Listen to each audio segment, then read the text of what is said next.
জুবিন গাৰ্গৰ আকৌ পোষ্টমৰ্টম কৰা হ'ব। এটা ভাল খবৰ আহি পৰিছে ইতিমধ্যে।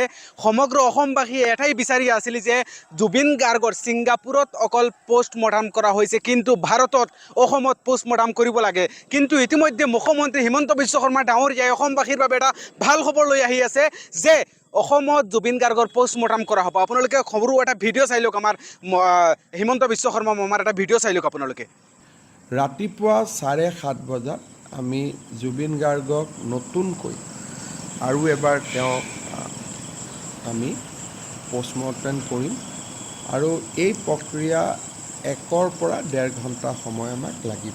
নিশ্চয় আপোনালোকে শুনা পাইছে যে হিমন্ত মামাই বৰ্তমান ঘোষণা কৰিছে যে হিমন্ত বিশ্ব শৰ্মাই ঘোষণা কৰিছে যে জুবিন গাৰ্গৰ আকৌ পোষ্টমৰ্টম কৰা হ'ব।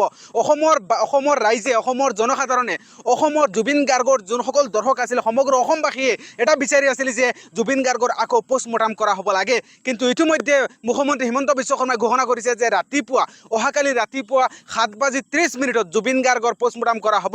জুবিন গাৰ্গৰ পোষ্টমৰ্টম কৰা হ'ব আৰু 7:30 পোষ্টমৰ্টম কৰি ইয়াত হয়তো 1 ঘণ্টা বা 1.5 ঘণ্টামান সময় লাগিব। তাৰপিছত সৰু সজাইৰ পৰা লাহে লাহে সোণাপুৰলৈ লৈ অহা হ'ব। সেই অন্তিম যাত্ৰাৰ বাবে জুবিন গাৰ্গক লৈ অহা হ'ব।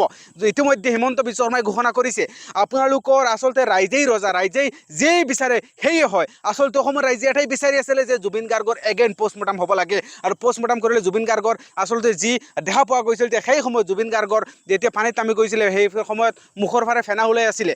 জুবিন গাৰ্গৰ ঠোঁট দুখন নীলা ৰঙৰ হৈ গৈছিলে, বুঢ়ী আঙুলি নীলা ৰঙৰ হৈ গৈছিলে। সেইখিনিৰ ওপৰত লক্ষ্য কৰি অসমৰ জনসাধাৰণে বিচাৰি আছিল যে জুবিন গাৰ্গৰ এগেইন পোষ্টমৰ্টম হ'ব লাগে। যদি কোনোবাই কিবা কৰিছে বা যদি কোনোবাই বিষ পান কৰাইছে, বহুতে বহু ধৰণৰ মন্তব্য কৰি আছে। যদি এনেধৰণৰ কিবা সংঘটিত হৈছে সেইখিনি উলিয়াবলৈ জুবিন গাৰ্গক অন্তিম বিদায়, অন্তিম সংস্কাৰ দিয়াৰ আগতে কোনো ষড়যন্ত্ৰৰ বলি হৈছে তেনেহ'লে উচিত তদন্ত হ'ব লাগে আৰু অপৰাধীক শাস্তি দিব লাগে। আপুনি CID CBIক আদেশ দিয়ক যে ভালদৰে তদন্ত কৰিব লাগে। আৰু আপোনালোকে যিয়েই বিচাৰিছে সেইখিনি হৈছে। মই অসমৰ ৰাইজক ধন্যবাদ জ্ঞাপন কৰিছোঁ।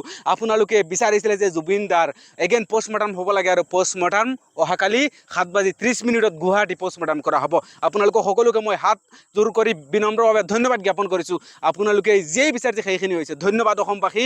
আৰু জুবিন দা আমাক এৰি চিৰদিনৰ কাৰণে গুচি গৈছে। তেখেতৰ আত্মাই শান্তি পাওক এইখিনি কামনা কৰিছোঁ।